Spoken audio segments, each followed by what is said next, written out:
Bismillahirrahmanirrahim. Assalamualaikum warahmatullahi wabarakatuh. Selamat sore kakak sekalian. Ya, tadi ada yang nanya nih, kok belum mulai? Nah, ini kita mulai ya. Oke, pukul 15.30 tepat kita mulai lagi pembahasan yang kemarin gitu ya. Setelah kemarin pertemuan pertama kita membahas pedagogi, kedua pedagogi, dan ini pertemuan ketiga atau pedagogi terakhir gitu ya. Sebelum nanti dilanjutkan ke pembahasan-pembahasan selanjutnya. Oke, ada beberapa hal dulu yang mau saya sampaikan nanti tentang materi pedagogi ini langsung akan saya bagikan terkait contoh-contoh soal dan materi. Nanti materinya bisa kakak rangkum kembali atau tulis kembali untuk memudahkan dalam proses belajar. Gitu. Oke, langsung saja kita lanjutkan dulu. Untuk yang kemarin kita mulai dari tanya jawab terlebih dahulu. Nanti kakak bisa menjawab di kolom chat seperti biasa gitu ya.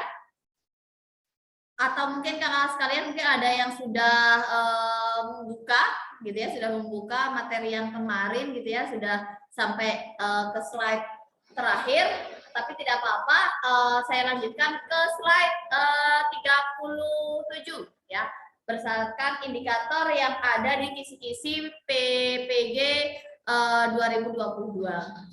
Oke, kita lanjutkan ke soal selanjutnya. Di sini ada indikator berdasarkan capaian pembelajaran, tujuan pembelajaran gitu ya, dan proses pembelajaran yang telah ditentukan, peserta dapat menetapkan jenis evaluasi yang tepat. Jadi menentukan evaluasi apa sih yang tepat untuk proses pembelajaran gitu ya, apabila disediakan sebuah kasus. Seorang guru merancang evaluasi dengan mendasarkan pada indikator dan tujuan pembelajaran yang sudah ditentukan di RPB. Evaluasi tersebut dimaksudkan untuk menentukan hasil dan kemajuan belajar siswa. Maka jenis evaluasi yang tepat dipilih oleh guru adalah, di sini hujan deras ya, semoga teman-teman kakak tidak lolos ya. Kalau di sini insya Allah aman. Oke, sudah ada yang menjawab, jawabannya BK, sumatif gitu ya. Oke, kita cek bersama. Betul sekali, jawabannya adalah evaluasi sumatif. Mari kita kupas bersama terkait evaluasi gitu ya. Jadi evaluasi berdasarkan tujuan. Berdasarkan tujuan. Yang pertama ada evaluasi diagnostik. Kata kunci dari evaluasi diagnostik sendiri adalah evaluasi yang ditujukan untuk menelaah kelemahan siswa beserta faktor penyebabnya. Itu kalau evaluasi diagnostik. Yang kedua adalah evaluasi selektif. Kalau selektif adalah evaluasi yang digunakan untuk memilih siswa yang paling tepat sesuai dengan kriteria program kegiatan tertentu. Lalu kalau evaluasi penempatan adalah evaluasi yang digunakan untuk menempatkan siswa dalam program pendidikan tertentu sesuai dengan karakteristik siswa. Lalu di sini ada evaluasi formatif gitu ya, yaitu yang dilaksanakan untuk apa? Memperbaiki dan meningkatkan proses pembelajaran, proses belajar mengajar. Lalu ada evaluasi sumatif yang tadi ya, jelas adalah evaluasi yang digunakan untuk menentukan hasil kemajuan belajar siswa. Ini adalah berdasarkan tujuannya. Yang selanjutnya, misalkan kita membagi jenis evaluasi ini berdasarkan objek dan subjek evaluasi.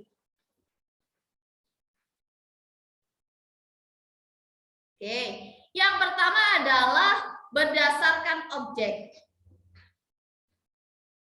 Berdasarkan objek, gitu ya, ada dibagi menjadi 3. Yang pertama adalah evaluasi input. Input artinya di sini mencakup kemampuan, kepribadian, sikap, dan keyakinan. Sedangkan evaluasi transformasi adalah evaluasi terhadap unsur-unsur transformasi Proses pembelajaran antara lain materi, media, metode, dan lain-lain. Selanjutnya adalah evaluasi output. Untuk output, artinya output apa yang dikeluarkan, berarti evaluasi terhadap lulusan yang mengacu pada keterampilan hasil pembelajaran. Oke, itu kalau berdasarkan objeknya. Kalau berdasarkan subjek evaluasi, ada evaluasi internal, ada evaluasi eksternal. Untuk internal adalah evaluasi yang dilakukan oleh orang dalam sekolah sebagai evaluator. Jadi tergantung siapa yang mengevaluasi gitu ya. Kalau eksternal berarti evaluasi yang dilakukan oleh orang di luar sekolah sebagai evaluator, misalkan orang tua atau masyarakat. Itu sekilas terkait jenis-jenis evaluasi. Lanjut ke soal selanjutnya. Indikatornya adalah dengan mencermati silabus, peserta dapat menganalisis keterkaitan antara komponen silabus. Oke, boleh ditulis dulu di kolom chat jawabannya apa. Seorang guru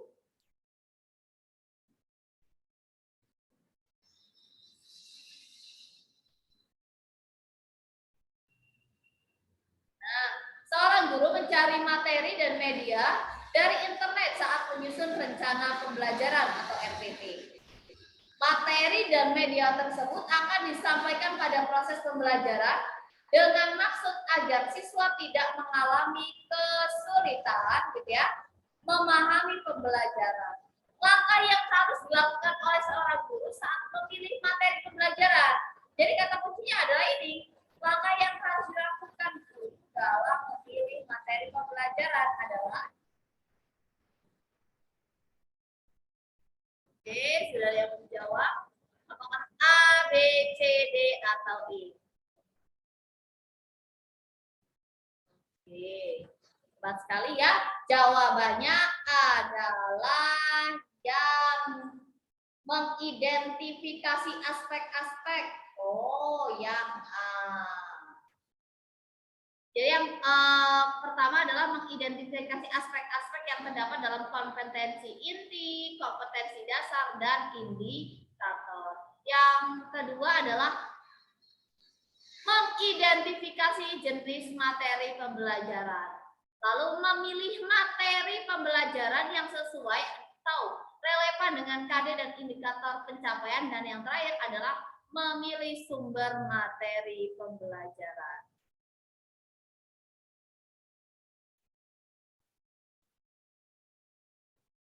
Jadi yang paling tepat adalah yang A, gitu ya. Lanjut ke soal selanjutnya, tapi sebelumnya di sini ada beberapa hal yang bukan termasuk langkah-langkah memilih materi, tetapi prinsip dalam memilih materi. Bukan langkah-langkah, tetapi prinsip. Contohnya adalah potensi peserta didik. Tadi ada yang jawab ya. Relevansi dengan karakteristik daerah dan struktur keilmuan. Nah, ini bukan langkah-langkah, tetapi prinsip. Nah, bedanya di situ. Lalu tingkat perkembangan fisik, intelektual, emosional, sosial, dan spiritual peserta didik. Lalu kebermanfaatan bagi peserta didik, aktualitas, kedalaman, dan keluasan materi pembelajaran. Lalu yang terakhir ada relevansi dengan kebutuhan peserta didik dan tuntutan lingkungan, alat dan sumber bahan, dan alokasi waktu. Oke, kita lanjutkan dengan di sini ada indikatornya, itu dengan mencermati silabus yang telah ditetapkan atau ditentukan, peserta dapat menyusun rencana pelaksanaan pembelajaran atau RPP dengan tepat. Yuk, kalau ini yang mana? A, B, C, D, atau E? Boleh ditulis di kolom chat terlebih dahulu.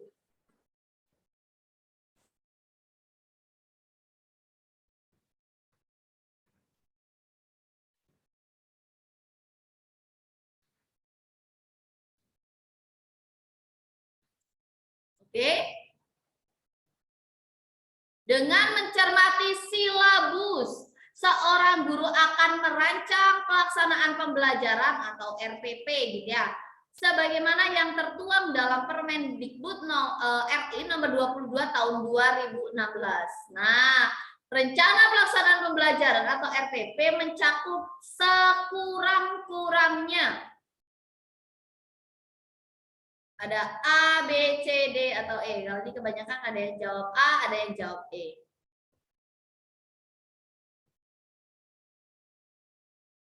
Oke, baik, kita lihat tepat sekali, sudah ada yang tepat ya jawabannya ya.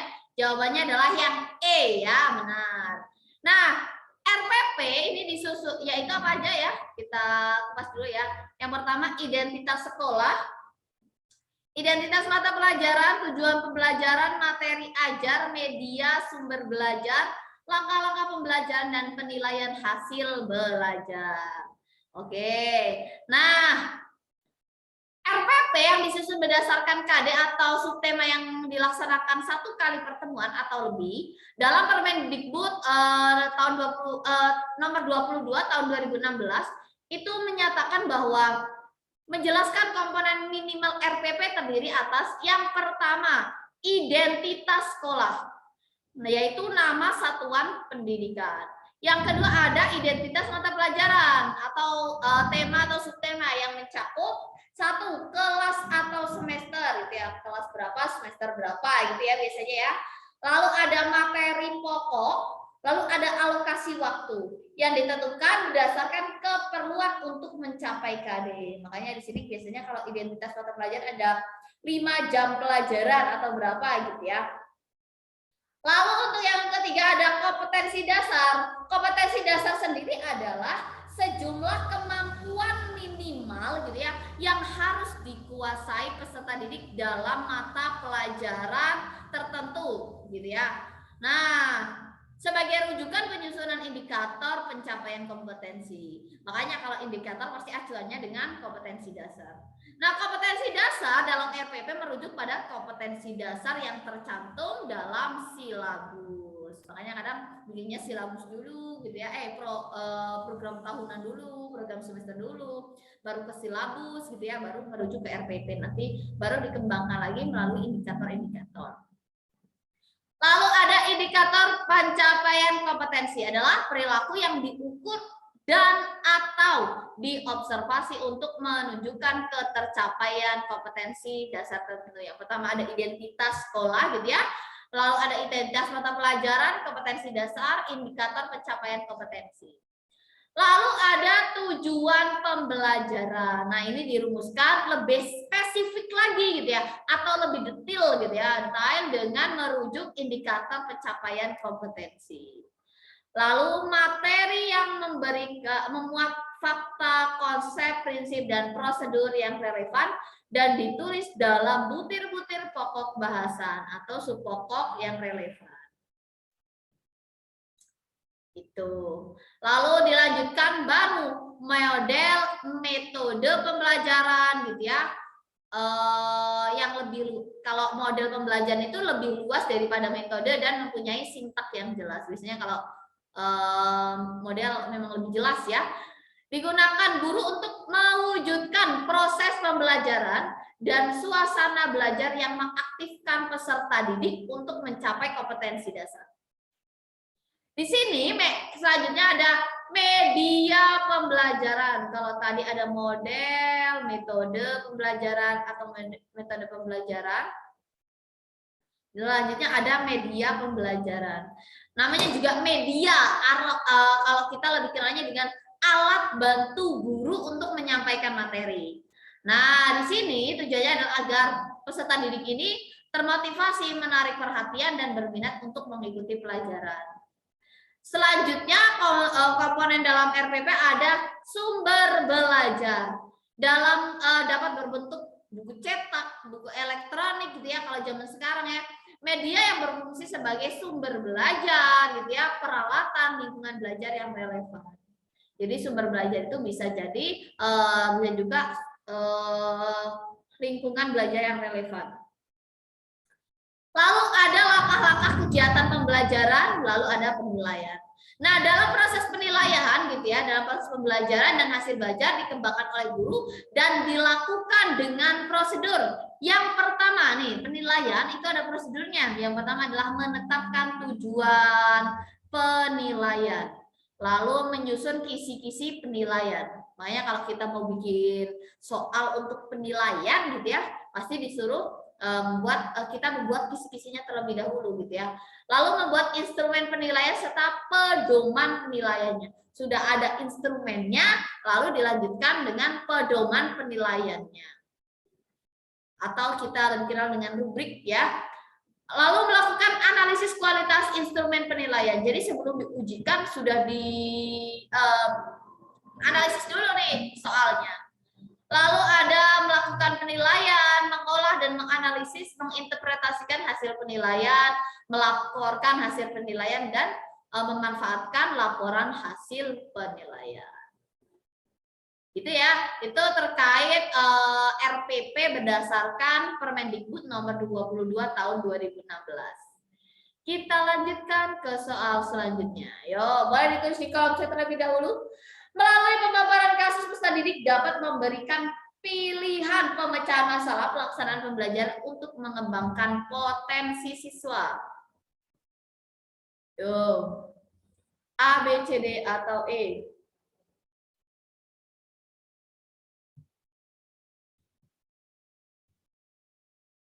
Oke, boleh ditulis di kolom chat terlebih dahulu.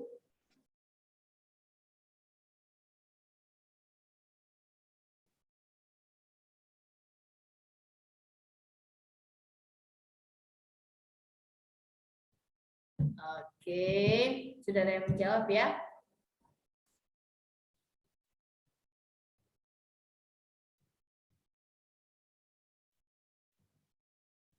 Seorang guru senior mengajar siswanya dengan metode diskusi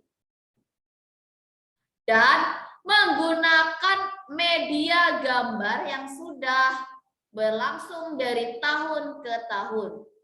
Pada awal semester di sini ya, 2019 siswa di kelas tersebut diketahui 70% memiliki preferensi belajar kinestetik. Sehingga mereka tidak fokus saat pembelajaran dan diskusi berlangsung. Siswa lebih senang jika mengerjakan tugas yang diberikan oleh guru. Oke.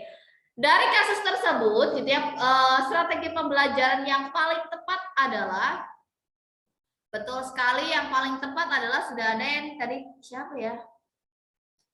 Ya, jawabannya adalah project based learning. Karena di sini menggunakan kinestetik.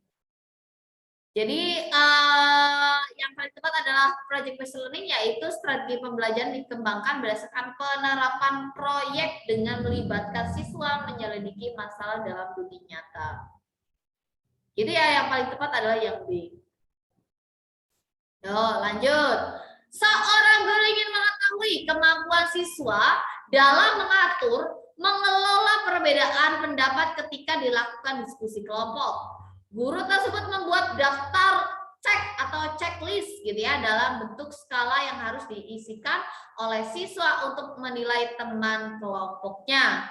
Jenis penilaian otentik holistik, oke, yang dapat dipilih guru tersebut adalah yang mana? A, B, C, D, atau E?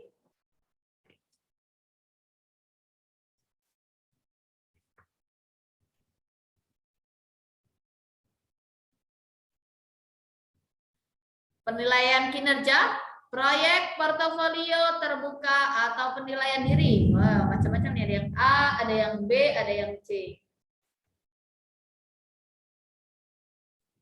Baik. Oh, ada yang E juga. Kata kuncinya di sini ada daftar cek. Berarti apa nih? Oke. Kita lihat bersama gitu ya. Yang paling tepat adalah yang A, betul ya? Penilaian kinerja. Apa itu penilaian kinerja gitu ya? Penilaian kinerja atau penilaian unjuk kerja gitu ya. bentuk penilaian ini digunakan untuk mengukur status kemampuan belajar peserta didik berdasarkan hasil kerja suatu tugas. Nah, di sini gitu ya, pada penilaian kinerja peserta didik diminta untuk apa? Mendemonstrasikan tugas belajar tertentu dengan maksud agar peserta didik mengaplikasikan pengetahuan dan keterampilan yang dimilikinya. Instrumen yang digunakan untuk merekam hasil belajar pada penilaian ini adalah salah satunya adalah daftar cek atau checklist. Lalu ada catatan anekdot atau narasi atau skala penilaian atau rating scale. Lanjut, kalau penilaian proyek seperti apa gitu ya? Pada penilaian proyek gitu ya adalah bentuk penilaian yang diwujudkan dalam bentuk pemberian tugas kepada peserta didik secara berkelompok. Jangan sampai ketukar tapi penilaian ini difokuskan pada penilaian terhadap tugas belajar yang harus diselesaikan oleh peserta didik dalam periode waktu tertentu. Nah, penilaian proyek ini dikatakan sebagai penilaian bentuk penugasan gitu ya, bertujuan untuk mengukur kemampuan peserta didik menghasilkan karya tertentu. Jadi kalau misalkan proyek itu ada hasilnya, jadi yang dinilai itu karyanya. Lalu ada penilaian portofolio, ini yang penilaian yang mungkin sudah sangat tidak asing di telinga Bapak Ibu guru sekalian gitu ya. Penilaian portofolio ini merupakan salah satu penilaian otentik yang dikenakan pada sekumpulan karya peserta didik yang diambil selama proses pembelajaran dalam kurun waktu tertentu. Makanya kadang guru itu mengumpulkan nilai-nilai siswa gitu ya dari semester awal gitu ya. Kalau sekarang mas sudah enak ya, bisa dikumpulkan melalui media gitu ya, bisa disimpan di komputer jadi tidak numpuk-numpuk. Kalau dulu sepertinya guru saya itu kalau pada penilaian portofolio itu disuruh ngumpulin penilaian-penilaiannya dari awal sampai semester akhir gitu. Nah, kalau sekarang sudah lebih ringkes gitu ya, lebih simpel. Lanjut, ada jurnal. Apa itu jurnal? Jurnal di sini atau jurnal belajar adalah rekaman tertulis tentang apa yang dilakukan peserta didik berkaitan dengan apa-apa yang telah dipelajari. Nah, jurnal belajar ini biasanya digunakan untuk merekam atau meringkas aspek-aspek yang berhubungan dengan topik-topik kunci yang dipelajari. Misal gini, perasaan siswa terhadap suatu pelajaran, kesulitan apa yang dialami, atau keberhasilan dalam memecahkan masalah atau topik-topik tertentu gitu ya, dalam berbagai macam catatan dan komentar yang dibuat oleh siswa.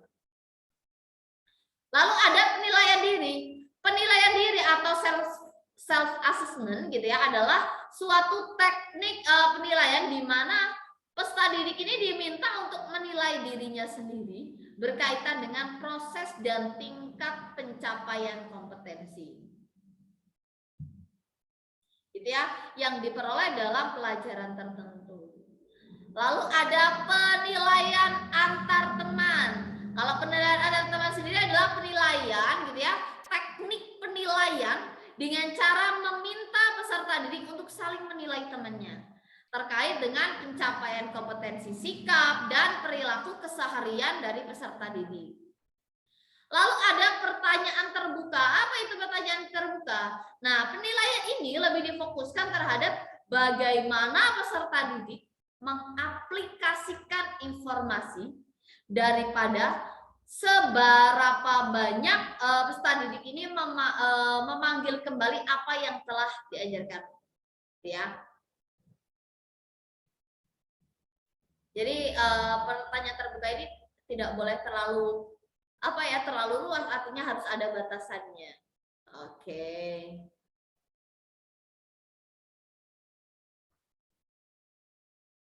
Oke, itu terkait beberapa contoh soal yang kemarin yang belum sempat kita bahas gitu ya. Kalau ada pertanyaan boleh ditanyakan sambil kita melanjutkan yang selanjutnya gitu ya.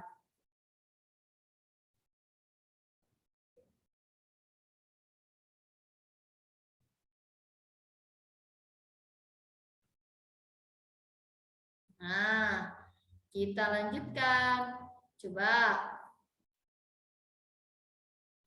Jika guru gitu ya memberikan penugasan kepada siswa bertujuan untuk mengukur kemampuan, oke, menghasilkan karya tertentu dilakukan. Oh, ini tadi sudah ya.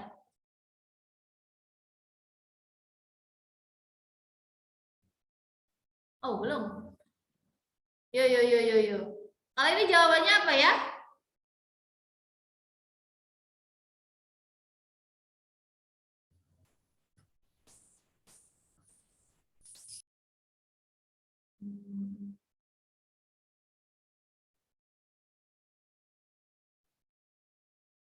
Oke, betul ya. Jika guru memberikan penugasan kepada siswa gitu ya, yang bertujuan untuk mengukur kemampuan dalam menghasilkan karya tertentu yang dilakukan secara berkelompok. Betul, jelas sekali karena di sini ada karya tertentu gitu ya. Berarti jawabannya adalah yang C gitu ya. Ya. Betul ya? Proyek atau di sini adalah bentuk penilaian yang diwujudkan dalam bentuk pemberian tugas kepada peserta didik. Oke. Lanjut. Nah, kalau ini apa ya? Pada akhir pembelajaran, siswa diminta untuk mendemonstrasikan tugas.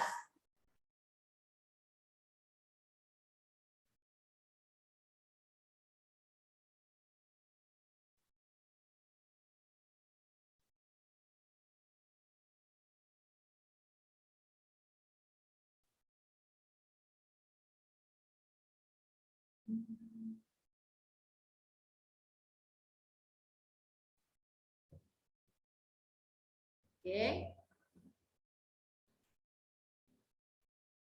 Pada akhir pembelajaran, siswa diminta untuk mendemonstrasikan tugas belajar yang diberikan guru dengan tujuan agar siswa tersebut dapat mengaplikasikan kemampuan keterampilan yang dimilikinya dan guru dapat menilai kompetensinya. Instrumen yang dapat dipilih oleh guru untuk merekam hasil belajar yaitu baik.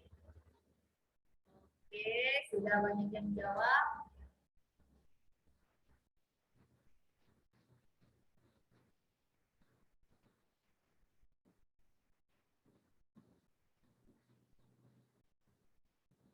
Betul ya jawabannya ya. Oke.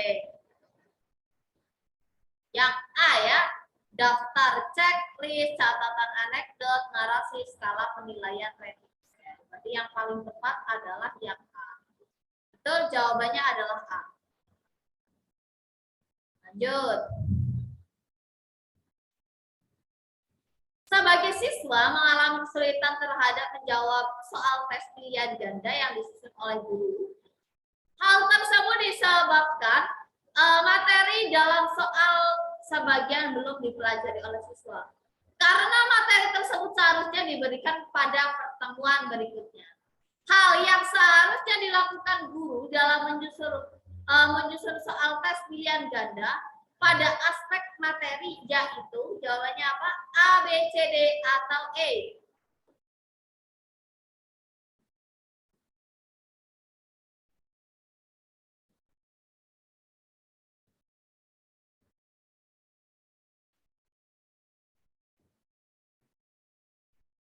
Oke, ya. Tepat sekali jawabannya adalah A ya, yaitu soal harus sesuai dengan indikator. Nah, analisis secara teoritis adalah di sini telaah soal yang difokuskan pada aspek materi, konstruksi, dan bahasa. Nah, penelaah kualitas soal bentuk objektif pada objek materi dimaksudkan untuk mengetahui apakah materi yang diujikan sudah sesuai dengan kompetensi atau hasil belajar yang diterapkan, atau apakah materi yang sudah sesuai dengan tingkat atau jenjang kemampuan berpikir dari peserta tes, gitu ya, serta apakah kunci jawaban sudah sesuai dengan isi pokok soal. Di sini secara teoritis kualitas soal tes bentuk objektif itu dapat ditelaah dengan memperhatikan beberapa hal berikut. Yang pertama adalah butir harus sesuai dengan indikator yang ditetapkan. Tadi yang jawaban A betul ya? Bagus. Ya, betul. Yang selanjutnya hanya ada satu jawaban yang benar dan pengecoh homogen dan berfungsi. Jadi ada pengecohnya tapi berbeda gitu ya. Nah,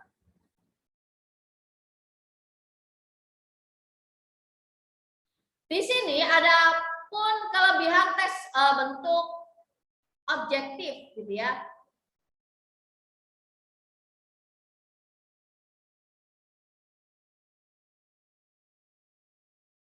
Yang pertama adalah lingkup materi yang diujikan luas sehingga dapat mewakili materi yang sudah diajarkan representatif.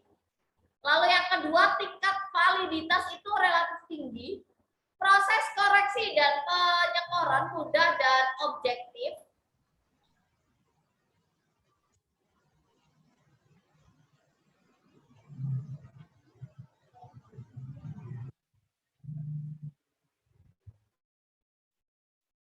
Lalu tidak memungkinkan peserta tes untuk mengemukakan hal-hal yang tidak berkaitan dengan pertanyaan.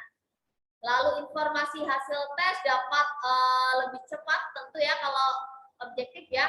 Tingkat reliabilitasnya tinggi dan kemungkinan penyelenggaraan tes bersama pada wilayah yang luas. Sedangkan ada pun kelemahan tes dari tes objektif. Yang pertama, tidak mengembangkan daya nalar peserta tes. Peserta tes cenderung menjawab dengan jajalan meneka. Oh, kayaknya sih ini jawabannya gitu ya, biasanya jawabannya ya. Atau kalau udahlah bismillah aja dijawab silang gitu ya. Nah, ini hati-hati. Peserta tes cenderung menjawab dengan jalan menerka lalu memungkinkan terjadinya kecurangan dan saling mencontek. Karena ketika tes objektif ini apa ya? Lebih mudah untuk mencontek dibanding yang soal tes lainnya. Mengembangkan dan menyusun soal relatif lebih sulit dan waktunya lama, lalu membutuhkan waktu untuk membaca soal dan jawabannya sehingga mengurangi waktu ujian. Jadi memang ini yang kelemahannya. Jadi di sini salah satu bentuk tes objektif yaitu tes pilihan ganda ya. Nah, tes pilihan ganda adalah bentuk tes yang jawabannya harus dipilih dari beberapa kemungkinan jawaban yang telah disediakan. Oke. Lanjut ke soal selanjutnya, boleh ditulis di kolom chat terlebih dahulu. A, B, C, D, atau E? Yo, boleh ditulis di kolom chat.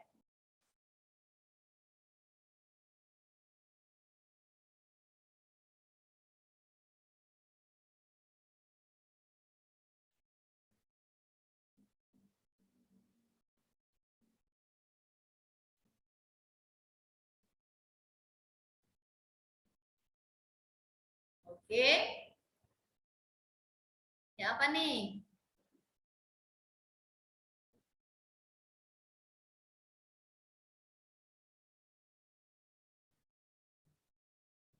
Oke, sorry. Hasil penilaian akhir, baik, sudah banyak sekali yang menjawab ya.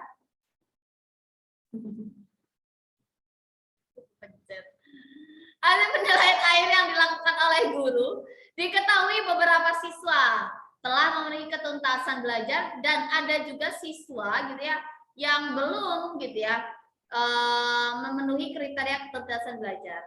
Berdasarkan pada kasus tersebut ya, guru dapat melakukan tindak lanjut hasil penilaian yang dapat dimanfaatkan untuk beberapa hal. Berikut ini merupakan pemanfaatan gitu ya untuk dari hasil penilaian guru, kecuali ya di sini ada jawabannya kecuali apakah A memperbaiki program pembelajaran ataukah yang B menyelenggarakan program remedial bagi siswa yang hasilnya rendah?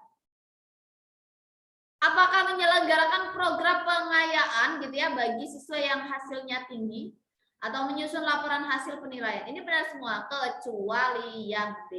Good. Udah benar semua sepertinya ya, jawabannya adalah yang D. Yaitu tadi itu ya, mengadministrasikan hasil penilaian ini bukan salah satu manfaat dari hasil penilaian. Yo, kita lanjutkan gitu ya. Pembelajaran yang melibatkan penggunaan alat dan teknologi digital secara inovatif selama proses belajar mengajar sering juga disebut sebagai, kalau ini apa nih?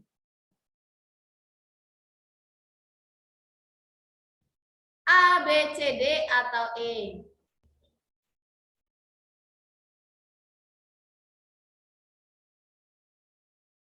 Betul sekali ya. Wah, kayaknya udah kompak dan benar gitu ya, yaitu pembelajaran digital. Kalau distance education apa ya? Oke, kita bahas bersama. Yang pertama adalah pembelajaran digital, yaitu pembelajaran yang melibatkan penggunaan alat teknologi secara inovatif. Kayak tadi yang jawabannya ya. Lalu ada distance education, yaitu pendidikan jarak jauh yang kita alami sudah 3 tahun ini ya. Semoga tahun ini menjadi tahun terakhir untuk pembelajaran jarak jauh atau pendidikan jarak jauh gitu ya. Walaupun memang ada beberapa hal yang menguntungkan, tapi untuk sepertinya untuk kita, siswa-siswa kita lebih efektif untuk pembelajaran langsung. Lalu ada open learning, di sini ada ataupun pendidikan terbuka gitu ya, sebagai sebuah konsep kegiatan belajar yang lingkupnya jauh lebih luas daripada pendidikan jarak jauh. Lalu ada mobile learning.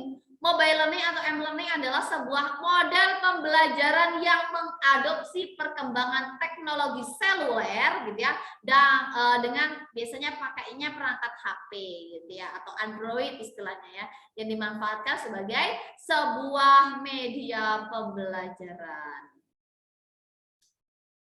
Nah, lanjut. Kayaknya ini kemarin sih sudah ya. Penilaian gitu harus mampu mengecek keterampilan kemampuan peserta didik dalam proses pembelajaran. Hal ini gitu ya, prinsip penilaian otentik yaitu Kak Istika Dewi, ini cepet banget, bener lagi ya. Tepat sekali, jawabannya adalah checking up gitu ya. Hal ini kita ketahui bersama bahwa di sini ada kata mampu mengecek keterampilan. Berarti ini jawabannya adalah checking up. Betul. Oke, lanjut. Nah, kita bahas bersama ya. Tadi ada keeping track, checking up, finding out, summing up, finding in. Nah, yang tidak ada gitu ya dalam proses prinsip penilaian itu nggak ada finding in. Ini salah ini. Jadi kalau misalkan nanti ada ini jangan dipilih, finding in itu bukan termasuk prinsip penilaian otentik. Tapi kalau A, B, C, D ini termasuk gitu ya. Oke, sip, betul.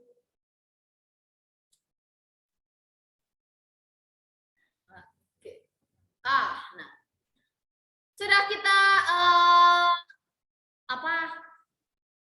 lengkapi checking up tadi ya, mengecek pencapaian gitu ya, kemampuan dari peserta didik dalam proses belajar dan kekurangan peserta didik ketika mengikuti proses pembelajaran.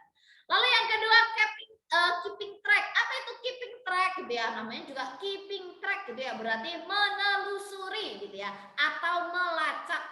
Artinya di sini adalah untuk menelusuri, melacak proses belajar peserta didik sesuai dengan rencana pelaksanaan pembelajaran yang telah ditetapkan.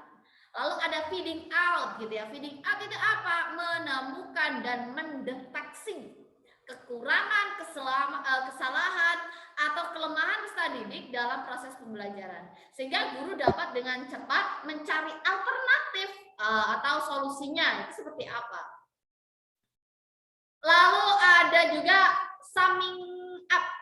sum, mengumpulkan gitu ya, jumlah gitu ya. Kalau bahasa Inggrisnya katanya sum itu jumlah. Nah, kalau summing up itu adalah menyimpulkan tingkat penguasaan. Jadi nanti kalau dalam belajar tidak perlu dihafalkan semua. Ambil kata kuncinya saja. Checking up, mengecek, keeping track, menelusuri, melacak, finding out, menemukan dan mendeteksi. Summing up berarti menyimpulkan tingkat penguasaan peserta didik.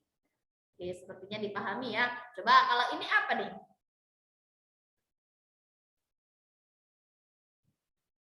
Langsung ketemu ya jawabannya ya. A, B, C, D, atau E?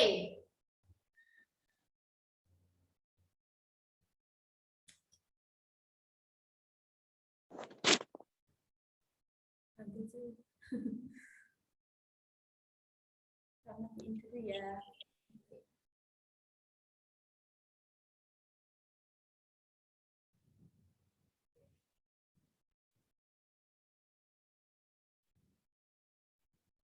Di sini ada, oke, sudah banyak yang benar ya.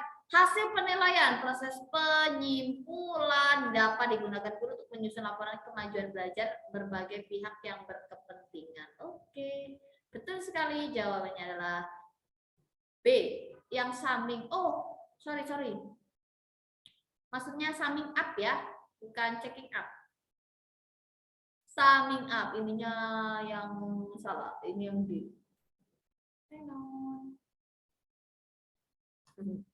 Ya, jawabannya adalah summing up, menyimpulkan tingkat penguasaan. Betul ya. Jawabannya adalah yang D.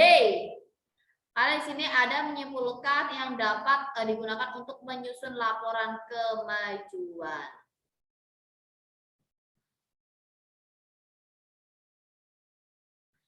Dan lanjut ke soal selanjutnya. Seorang guru digemari oleh peserta didik. Oke, silakan dibaca terlebih dahulu. Tulis di kolom chat jawabannya menurut Bapak Ibu sekalian bagaimana ya? A, B, C, D, atau E? Boleh ditulis di kolom chat jawabannya yang apa?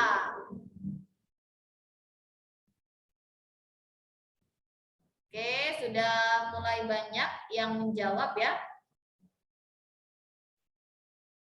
Dibaca dulu perlahan yang teliti.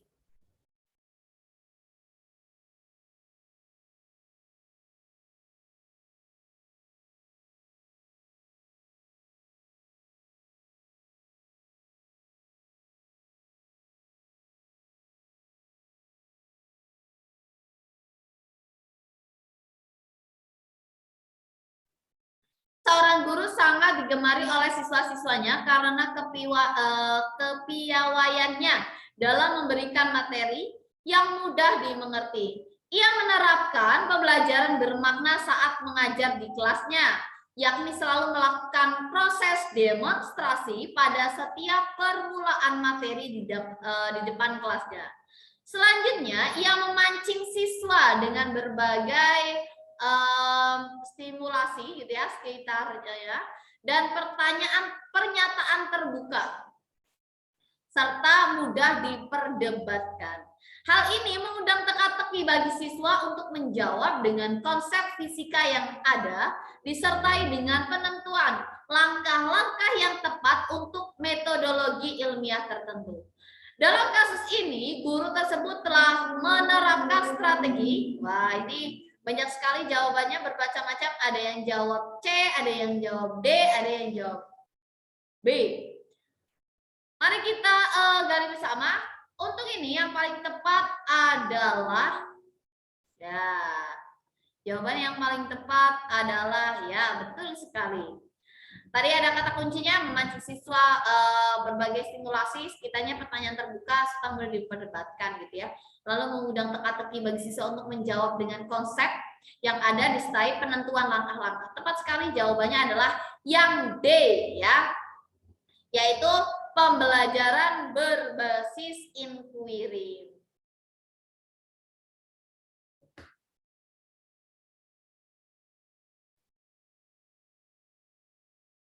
Apa itu itu gitu ya. Nah, itu inquiry adalah kemarin juga kita sudah sempat membahas ya terkait pembelajaran berbasis inquiry. Nanti setelah ini juga kita akan membahas apa ya, sintak pembelajaran supaya lebih paham lagi dan lebih mendalam gitu ya. Yang pertama kita bahas dulu pembelajaran berbasis masalah, yaitu menekankan adanya masalah yang sudah diberikan guru gitu ya, bisa diarahkan untuk memecahkan masalah tersebut dengan konsep-konsep yang ada atau intuisi konsep yang terpikirkan oleh siswa sehingga mudah memberikan materinya. Lalu kalau discovery ini lebih kepada siswa diarahkan untuk mencari tahu dulu apa yang ada di sekelilingnya tanpa harus metode ilmiah atau konkret gitu ya. Namun di dalam pembelajaran ini ada target untuk penemuan. Ada targetnya. Oh, dia mau nyari tentang apa gitu ya. Kalau berbasis inquiry ini adalah diawali pemberian pertanyaan stimulus kepada siswa. Jelas sekali ya. Sehingga siswa bertanya-tanya yang dilanjutkan penyelidikan tentang sesuatu hal yang belum tahu tersebut gitu ya dengan metode ilmiah. Beda sekali ya. Kalau discovery dia menentukan langkah-langkah tapi tidak harus gitu ya, tidak harus dengan metode ilmiah. Sedangkan inquiry ini adalah dengan metode ilmiah.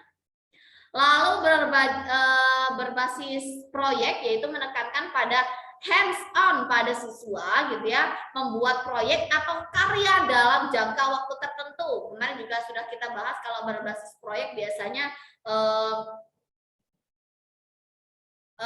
di sini dilakukan di dalam kelas serta bisa dilakukan tidak gitu ya, tidak hanya di dalam kelas, boleh di luar.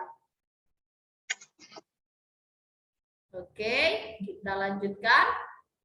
Nah, boleh tulis terlebih dahulu di kolom chat jawabannya A, B, C, D, atau E.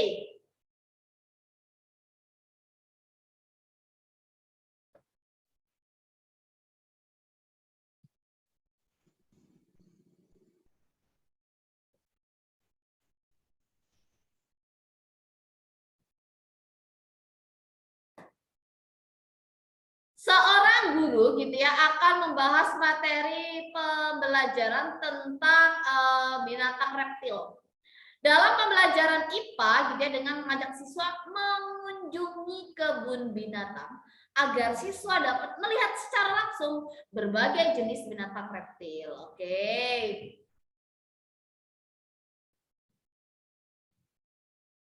Baik, sini sudah banyak menjawab, berapa Irna gitu ya. Ada Kak Dodi, mau Muana gitu ya, Kak Muana, Kak Junita, Kak Nita, dan Kak yang lainnya. Sepertinya sudah menuju pada satu jawaban ya.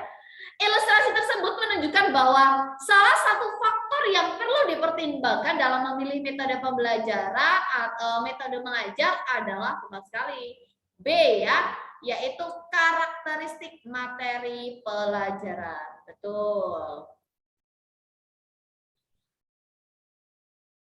Karena di sini pada proses pembelajaran dapat dilaksanakan di luar sekolah gitu ya, untuk melihat sesuatu secara lain di luar dari materi yang ada di dalam buku teks, sehingga siswa tidak hanya membayangkan materi yang diajarkan.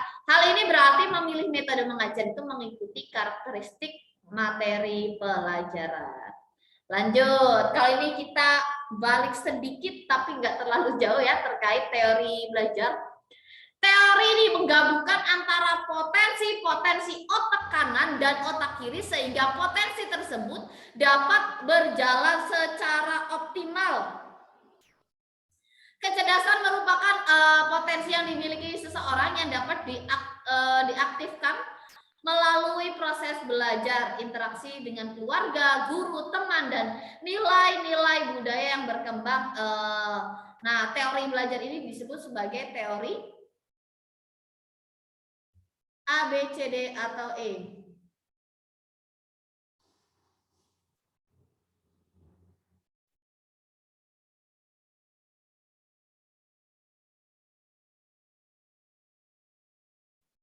Baik, sudah ada yang menjawab. Betul. Ada yang sudah benar. Oke. Tepat sekali ya, jawabannya adalah yang B ya, teori kecerdasan ganda atau multiple intelligence, yaitu kecerdasannya yang digunakan acuan untuk memahami bakat dan kecerdasan seorang individu menjadi lebih baik. Betul, jawabannya adalah yang B. Oke. Itu dia latihan terkait latihan pembelajarannya. Sedikit saya akan membahas sedikit terus ya, enggak ya. Kita lanjutkan saja belajarnya terkait sintak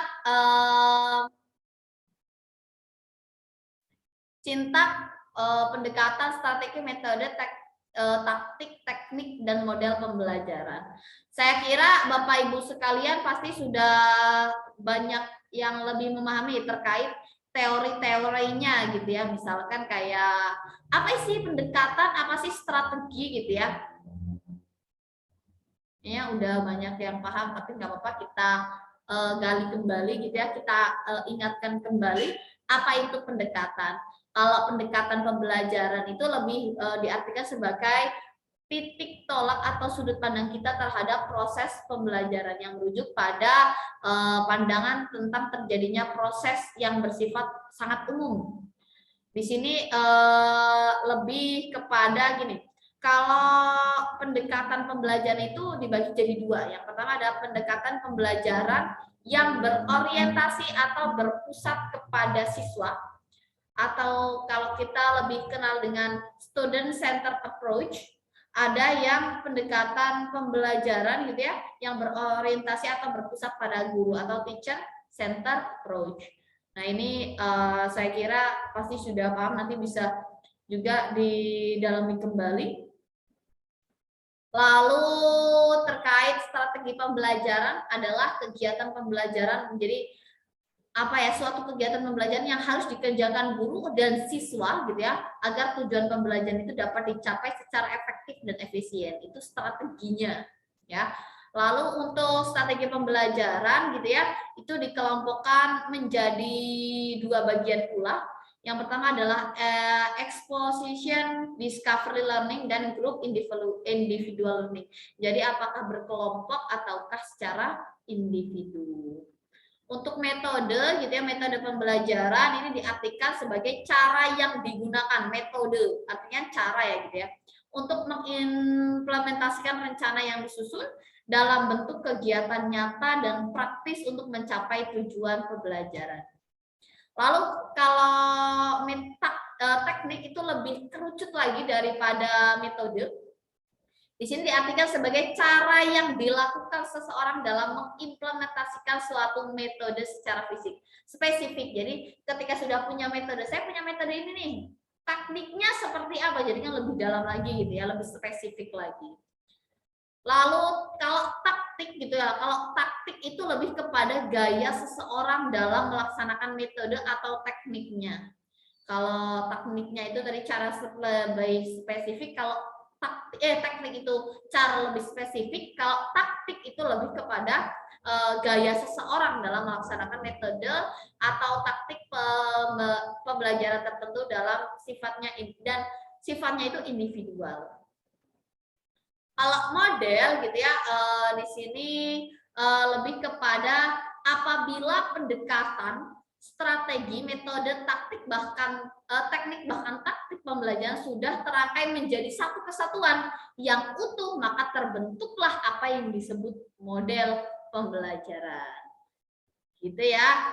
Oke, di sini yang pertama saya akan membahas terkait model discovery, gitu ya, discovery learning. Oke. Mohon dimatikan terlebih dahulu ya, nanti kalau mau bertanya boleh ditulis di kolom chat atau nanti saya kasih waktu untuk bertanya secara langsung ya. Untuk model pembelajaran discovery learning ini ada 6. Yang pertama adalah pemberian rangsangan, pernyataan identifikasi masalah, pengumpulan data, pengolahan data, pembuktian atau verification, lalu menarik kesimpulan atau generalisasi. Kalau model inquiry terbimbing di sini langkah-langkahnya yang pertama ada orientasi, rumusan hipotesis, definisi, eksplorasi, dan di sini ada pembuktian, baru diakhiri dengan perumusan generalisasi atau menyimpulkan. Di sini sudah kita langkah-langkahnya bisa dilihat yang di sini atau di sini. Ini bentuk lebih ringkasnya. Lalu model pembelajaran PBL atau problem based learning gitu ya. Di sini adalah atau lebih kita kenal sebagai pembelajaran berbasis masalah gitu ya. Di mana pembelajaran menggunakan berbagai kemampuan berpikir dari peserta didik secara individual maupun berkelompok gitu ya, serta lingkungannya itu nyata untuk mengatasi permasalahan sehingga bermakna, relevan, dan satu, kontekstual. Nah, tujuan dari PBL sendiri adalah meningkatkan kemampuan dalam menerapkan konsep-konsep pada permasalahan baru atau nyata. Lalu ada pengintegrasian HOTS gitu ya, keinginan dalam belajar dan mengarahkan belajar dari diri sendiri dan keterampilan. Di sini karakteristik dari problem based learning sendiri adalah yang pertama, masalah yang digunakan sebagai awal pembelajaran. Yang kedua, biasanya masalah yang digunakan merupakan masalah dunia nyata yang disajikan secara mengambang. Lalu masalah biasanya menuntut perspektif majemuk, jadi perspektif banyak orang gitu ya. Masalah membuat pembelajar tertantang, lalu sangat menguntungkan belajar mandiri, mengutamakan gitu ya pemanfaatan sumber pembelajaran yang bervariasi dan pembelajaran kolaboratif, komunikatif, dan kooperatif. Adapun sintaks dari problem based learning sendiri adalah orientasi peserta didik pada masalah, lalu mengorganisasikan peserta didik untuk belajar gitu ya, lalu membimbing peserta dalam penyelidikan, mengembangkan dan menyajikan hasil karya, menganalisis dan mengevaluasi pemecahan masalah. Kalau tadi PBL, lanjut ke PJBL atau project gitu ya, based learning. Untuk project based learning sendiri gitu ya, langkah-langkahnya yang pertama adalah penentuan proyek gitu ya, perencanaan langkah-langkah penyelesaian proyek, menyusun jadwal pelaksanaan proyek, menyelesaikan proyek dengan fasilitas dan monitoring dulu, menyusun laporan, dan terakhir ada evaluasi proses dan hasil proyek. Jadi evaluasinya ada dua, ada proses dan hasil proyeknya. Oke. Itu dia terkait rangkuman. Nanti ini juga akan dibagikan semuanya ya kepada kakak sekalian. Biasa kita akan bagikan melalui WhatsApp group. Oke, kita lanjutkan setelah ini terkait pembahasan PR yang kemarin. Silakan kakak-kakak siapkan terlebih dahulu soal-soalnya, jawaban yang kemarin gitu ya. Nanti kita cocokkan bersama dari nomor 1 sampai nomor 50. Apabila ada yang ditanyakan, boleh ditulis di kolom chat terlebih dahulu gitu ya. Oke.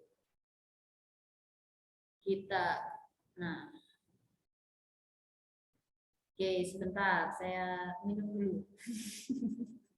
Bapak Ibu sekalian, kalau mau sambil minum sambil nyemil juga boleh ya.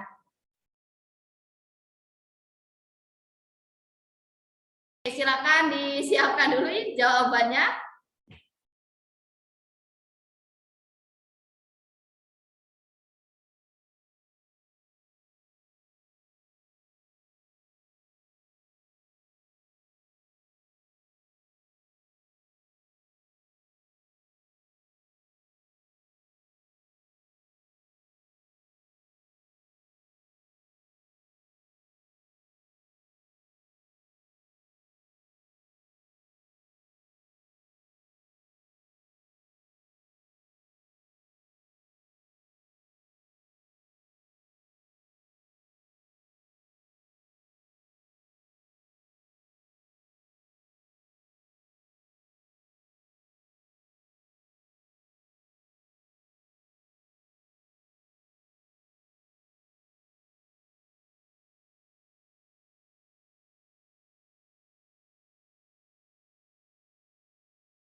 Oke. Baik, bismillahirrahmanirrahim. Kita lanjutkan dari soal nomor 1.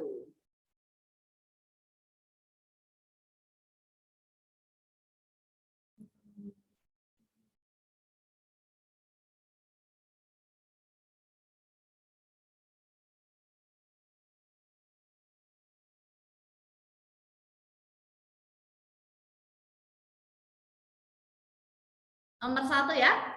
Oke, sudah banyak sekali yang menjawab ya. Bismillah. Dalam mengawali pembelajaran, Pak Ali merumuskan pertanyaan, mengumpulkan data. Oke, ini sudah ada sintak-sintaknya. Yang pertama, mengumpulkan data. Yang kedua, mengasosiasi atau mengolah gitu ya, lalu menarik kesimpulan dan mengkomunikasikan. Lalu mengkomunikasikan kesimpulan untuk memperoleh pengetahuan, keterampilan, dan sikap. Good. Betul sekali, jawabannya adalah yang B ya. Ini adalah model pembelajaran saintifik. Untuk langkah-langkah dari pembelajaran saintifik, kayaknya ini sudah sangat jelas ya. Yang pertama adalah mengamati, menanya, mengumpulkan informasi, menalar atau mengasosiasikan dan mengkomunikasikan. Good. Lanjut ke soal nomor 2. Salah satu indikator yang dapat menunjukkan kualitas butir tes uraian yang baik adalah tepat sekali menuntut jawaban berupa ungkapan pendapat siswa. Ya, yuk nomor 3.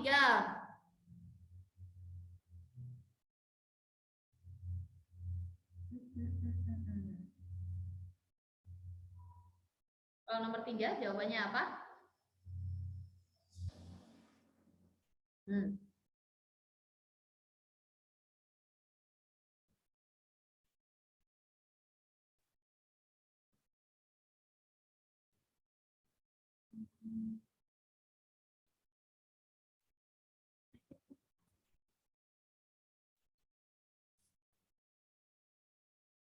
Sebentar.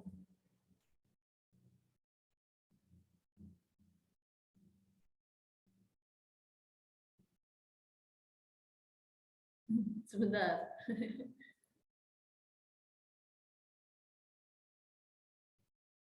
Oke.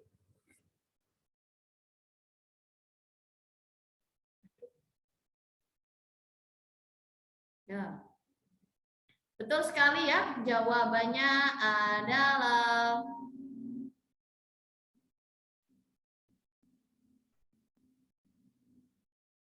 yang C ya.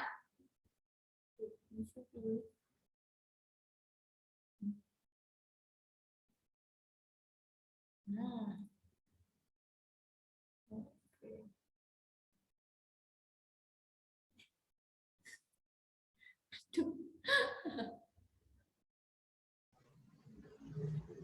Sebentar.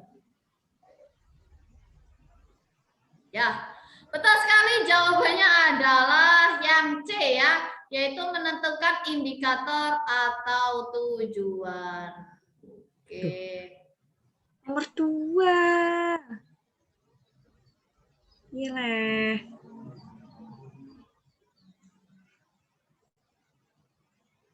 Oke. Berikut ini faktor yang diperhatikan dalam mengembangkan kisi-kisi tes uraian gitu ya, adalah tepat sekali jawabannya adalah yang kecuali yang ditanyakan gitu ya. Kecuali adalah penentuan indikator atau tujuan. Karena sebelum membuat kisi-kisi otomatis bukan menentukan indikator, tapi indikatornya itu sudah ada gitu ya. Lanjut ke soal nomor 4, disediakan 2 magnet paku, siswa melakukan percobaan menarik kutub gitu ya, medan magnet. Nah, komponen tujuan pembelajaran yang kurang dari hal tersebut jelas sekali adalah degree-nya atau pencapaiannya. Siswa dapat misalkan menarik kutub medan magnet dengan benar gitu ya. Nah, ini kurang, degree-nya kurang. Kemarin juga kita sudah bahas ya terkait membuat perumusan tujuan pembelajaran itu ada 4, yaitu A, B, C, D komponennya. Nomor 5, media yang cocok untuk menggambarkan tentang banjir jelas sekali adalah potongan artikel berita di media cetak. Lanjut ke soal nomor 6. Seorang guru mengajar di kelas dengan metode ceramah sehingga proses pembelajaran lebih terpusat pada guru. Sedangkan siswa itu pasif gitu ya karena hanya mendengarkan. Ini adalah proses pendidikan yang beraliran behavioristik atau A. Nomor 7, seorang pendidik gitu ya perlu memahami landasan pendidikan. Salah satu manfaat mempelajari landasan pendidikan bagi pendidik adalah tepat sekali jawabannya adalah yang D ya, meningkatkan perkembangan pola pikir dan pola kerja pendidik tentang bagaimana seharusnya melaksanakan praktek pendidikan. Nomor 8. Berikut ini implikasi landasan historis dalam proses pendidikan di Indonesia adalah yang A ya, guru melaksanakan perannya sesuai dengan semboyan Tutwuri Handayani. Lanjut, nomor 9. Pengertian landasan dibagi menjadi 2 yaitu landasan fisik dan konseptual. Berikut ini yang termasuk landasan konseptual adalah jelas konseptual, yaitu Pancasila dan Undang-Undang Dasar 1945. Artinya konseptual ini adalah yang pasti atau landasan utamanya gitu ya.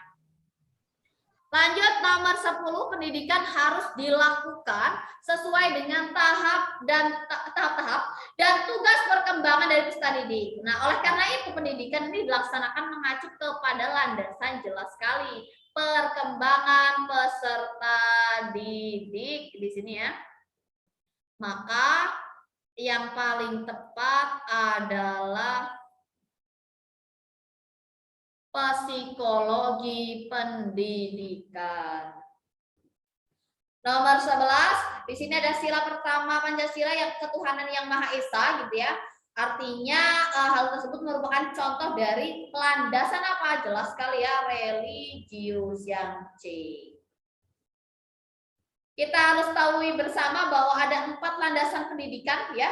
Ada 4, yang pertama adalah landasan religius pendidikan, filosofi pendidikan, ilmiah pendidikan, dan yuridis atau hukum pendidikan. Oke, nanti bisa dimatikan. Kayaknya kaget. Lanjut ke soal nomor 12. Salah satu tripusat pendidikan bagi anak adalah keluarga. Orang tua dalam kesehariannya rajin melaksanakan ibadah sesuai dengan waktu yang ditentukan. Pada hakikatnya adalah menanamkan pada anak tersebut untuk jelas sekali yaitu kedisiplinan dan tanggung jawab.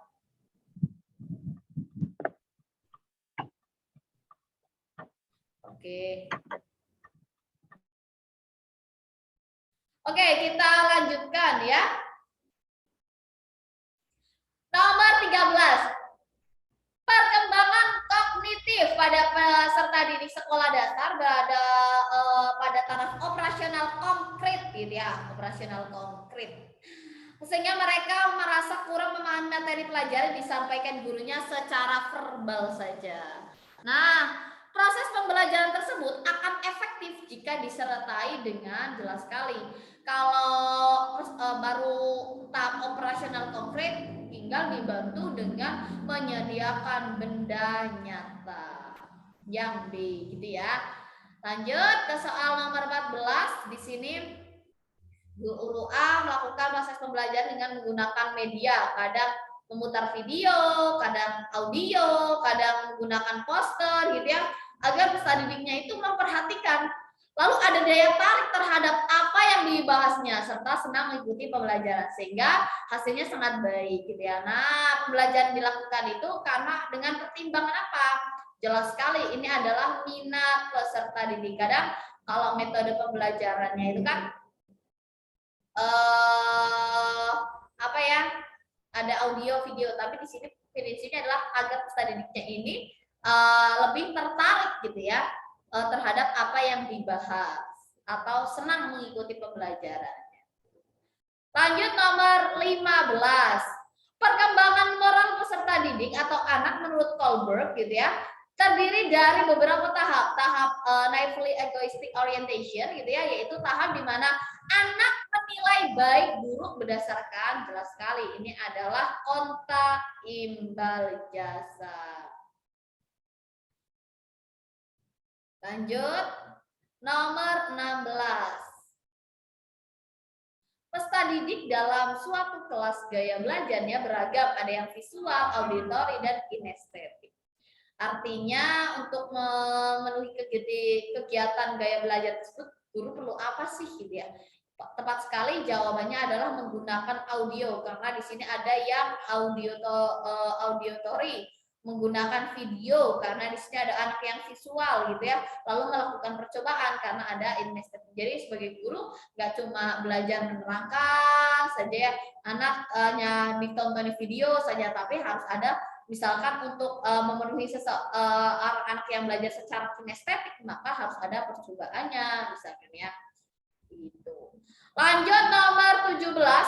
Pada suatu proses pembelajaran di taman kanak-kanak, peserta didik akan dikembangkan aspek motorik kasarnya. Wah, jelas sekali kalau motorik kasar yaitu menendang bola gitu ya. Betul ya, jawabannya adalah yang B. Lanjut, nomor 18. Kalau ini teori belajar yang mengutamakan perubahan tingkah laku pada individu yang belajar dengan mengutamakan hubungan stimulus dan respon, jelas sekali ini adalah behavioristik. Kalau apabila proses belajar peserta didik melakukan sesuatu sampai mendapatkan respon yang tepat sesuai dengan apa yang diinginkannya dan dirasa tidak perlu, jelas sekali ini adalah trial and error.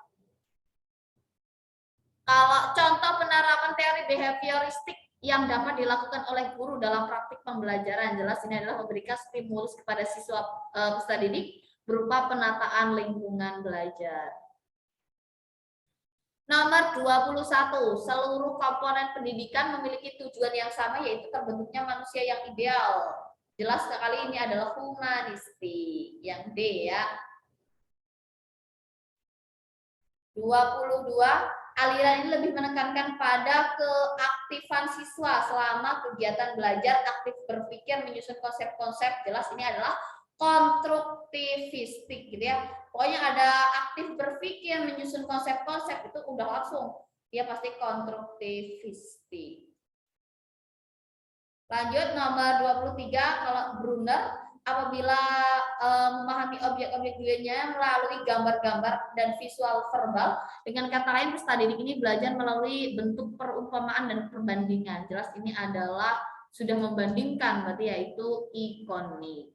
Ini menurut Brunner ya.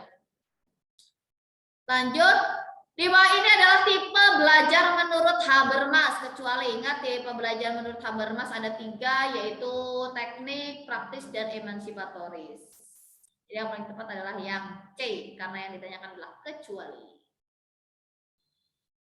Di sini dalam proses pembelajaran, gitu ya, nomor 25, siswa dihadapkan situasi di mana ia aktif untuk mengumpulkan data, membuat dugaan, coba-coba atau trial and error. Ini jelas sekali ini juga konstruktivistik. Jawabannya adalah yang D. 26, dalam proses pembelajaran, agar proses pembelajaran dapat berjalan dengan efektif, maka guru perlu mempunyai sikap sebagai berikut. Kecuali yang jelas adalah memberikan balikan pengayaan sebagaimana yang diperlukan, karena ini kecuali ya. Lanjut nomor 27. Kriteria atau acuan dalam pedoman dasar gitu ya, dalam menentukan pencapaian minimal hasil belajar peserta didik dinamakan, jelas sekali ini adalah kriteria ketuntasan minimal atau KKM, gitulah bikinannya situ. Aspek yang berkaitan dengan perasaan, emosi, sikap, derajat penerimaan maupun penolakan terhadap suatu objek peserta didik disebut afektif. Lanjut, nomor 29, kemampuan yang dilakukan, ditampilkan untuk suatu mata pelajaran maupun kompetensi dalam materi pelajaran tertentu harus dimiliki peserta didik disebut standar kompetensi. Ingat, apa itu standar kompetensi? kemampuan yang dapat dilakukan atau ditampilkan suatu mata pelajaran maupun kompetensi dalam mata pelajaran tertentu harus dimiliki oleh peserta didik. Disebut standar kompetensi. Beberapa hal berikut yang termasuk dalam prinsip-prinsip penyusunan RPP kecuali adalah yang keterkaitan dan keterbaruan isi dan silabus. Ini bukan prinsip ya, lebih kepada prinsipnya adalah ini memperhatikan perbedaan individu, berpusat pada siswa, berbasis konteks ya, berorientasi kekinian, mengembangkan kemandirian belajar, memberi umpan balik, memberikan keterkaitan dan pemanfaatan teknologi informasi dan komunikasi. Nomor 31, yang tidak termasuk dalam beberapa kompetensi yang harus dimiliki oleh guru profesional adalah kompetensi keahlian. Jelas yang harus punya adalah pedagogi, kepribadian, profesional, dan sosial. Lanjut nomor 32, apa jawabannya? Boleh dulu ditulis. Komponen RPP terdiri atas beberapa hal berikut, kecuali tadi sudah ya kita bahas terkait komponen RPP dalam undang-undang. Oke. Sudah yang menjawab? Ada yang B, ada yang D. Baik. Limit ya, jangan sampai ketukar, jangan sampai salah. Ya kalau belajar salah nggak apa-apa sih, besok jangan salah. Baik, masih saya tunggu.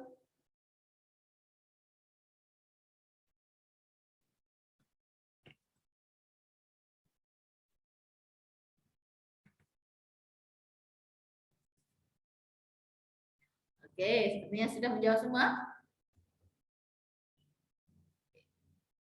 Baik, yang paling tepat adalah D, kompetensi peserta didik.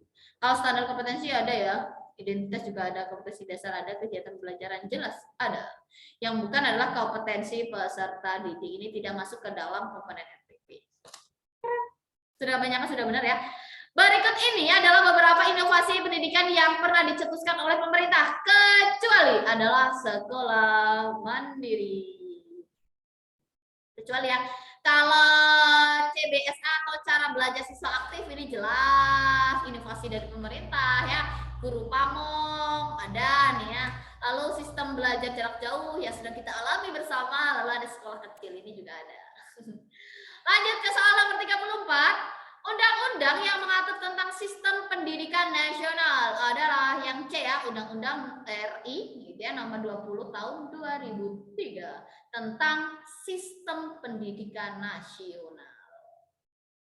Lanjut, peraturan Menteri Pendidikan nomor 20 tahun 2007 itu mengatur tentang, jelas sekali ini adalah standar penilaian pendidikan.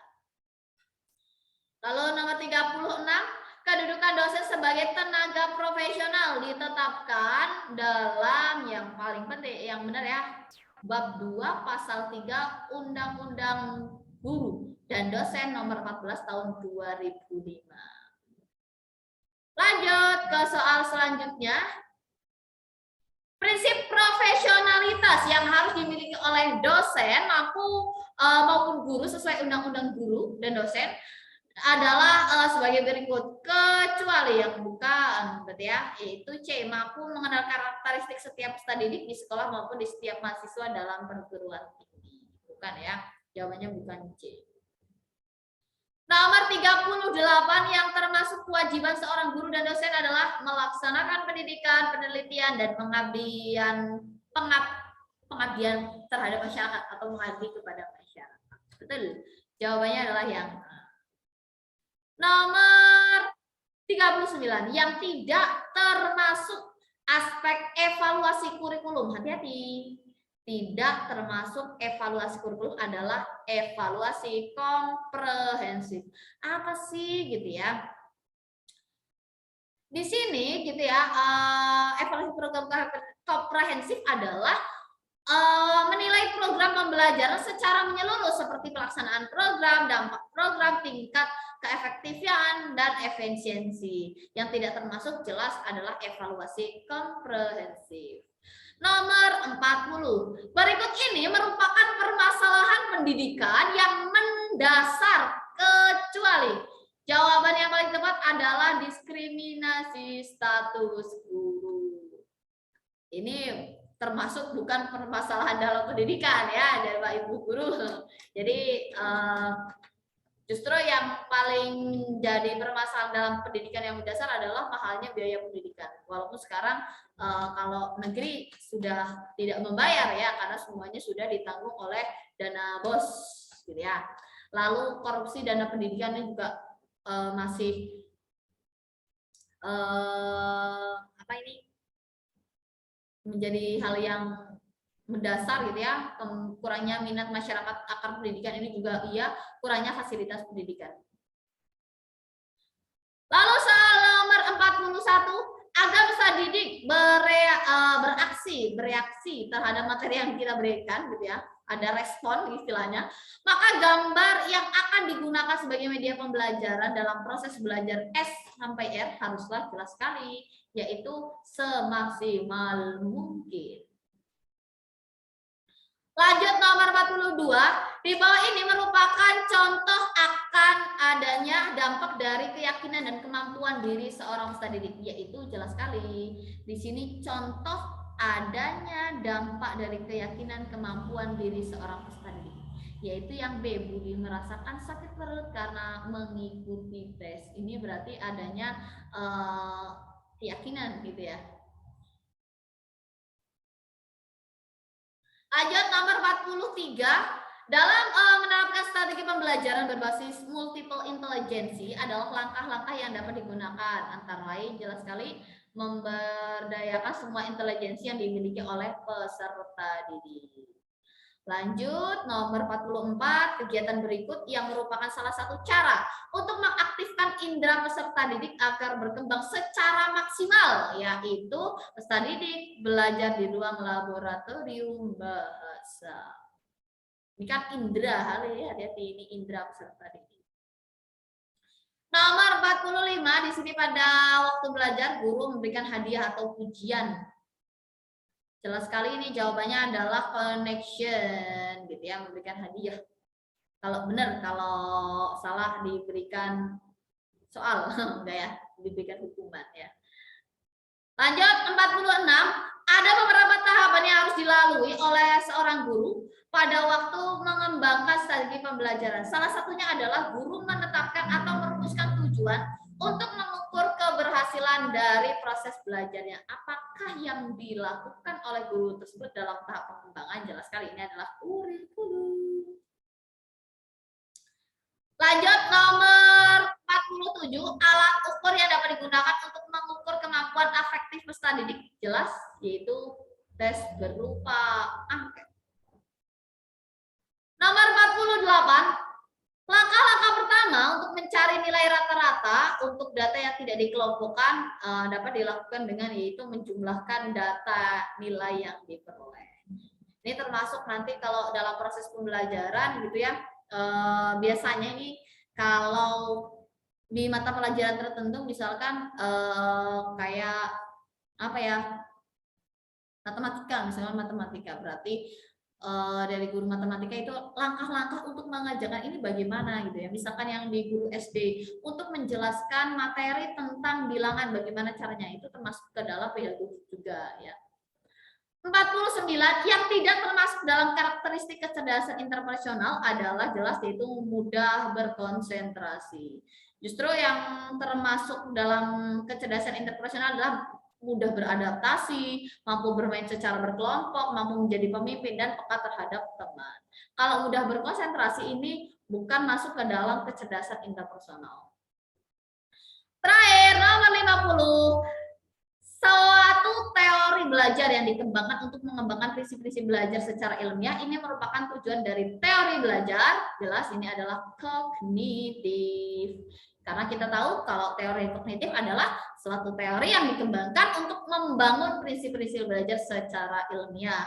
Hal ini disebabkan karena dengan membangun prinsip belajar secara ilmiah, maka akan dihasilkan suatu proses yang dapat diterapkan dalam kelas untuk mendapatkan hasil yang produktif. Oke.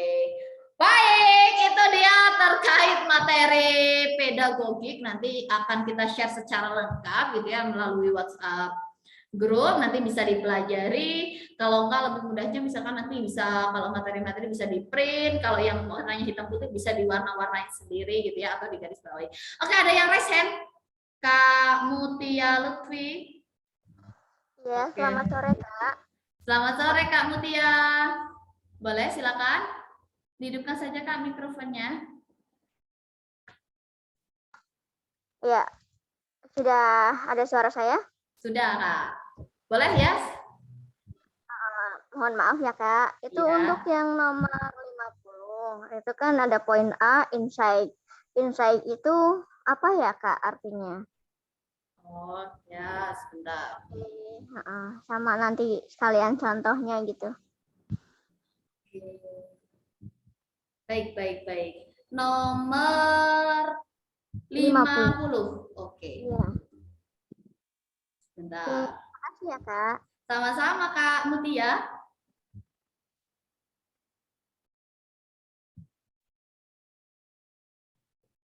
Oke.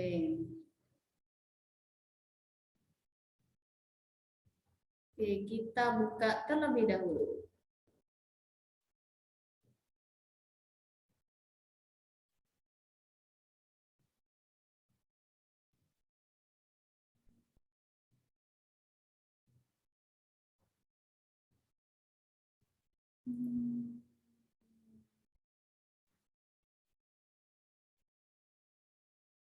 Oke. Insight bahasa Inggris apa bahasa Inggrisnya? Wawasan ya. Nah, kalau kakak-kakak belajar lebih mendalam, ini adalah termasuk ke dalam teori belajar yang dikemukakan oleh Gestalt. Pernah dengar Gestalt? Pernah ya, ya. Teori ini adalah pemahaman terhadap hubungan antara bagian suatu permasalahan, menganggap bahwa ini adalah proses pembentukan tingkah laku. Gampangnya begitu. Insight ini dia adalah terkait tentang kalau kita cari artinya ini adalah wawasan. Nah, teori belajar ini lebih kepada pembentukan tingkah laku seseorang. Gimana ya? Kalau misalkan model pembelajaran, pembentukan tingkah laku berarti dalam proses pembelajaran gitu ya. Ketika guru menerangkan, di situ juga dibentuk juga bagaimana guru ini membentuk tingkah laku dari seorang siswa gitu. Contohnya coba saya kasih contoh ya.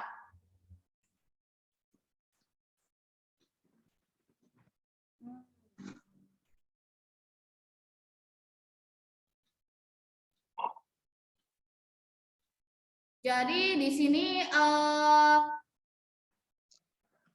untuk menurut Gestalt sendiri gitu ya, dia beranggapan bahwa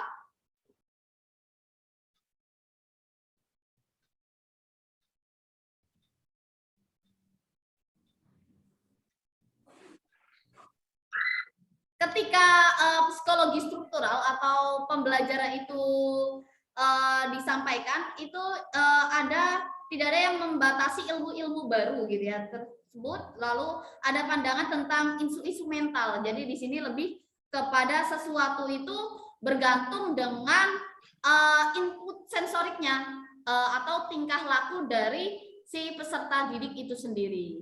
Kira-kira begitu Kak? Bisa dipahami nggak Kak? Siapa tadi? Iya. Oke. Ya, Kak Mutia. Nah, ya. gitu Kak. Oke, terima kasih Kak atas Ya, jawabannya. sama-sama. Lalu ada Kak Susianti. Halo Kak Susianti, raise hand. Iya, halo. Halo. Bagaimana Kak? Ya, saya mau tanya, nomor 20 tadi isinya apa sama nomor 48? Nomor berapa? 20. 20 sebentar. Saya 8. bacakan saya. 20 C. Oh ya, 48 apa, Kak? 48 A. Iya, makasih. Sama-sama. Oke, sudah tepat jam 17.00. Oh, ada yang masih mau bertanya? Kak Irna ini. Betul Kak Irna? Oh iya. Selamat sore, Kak. Selamat sore Kak Irna.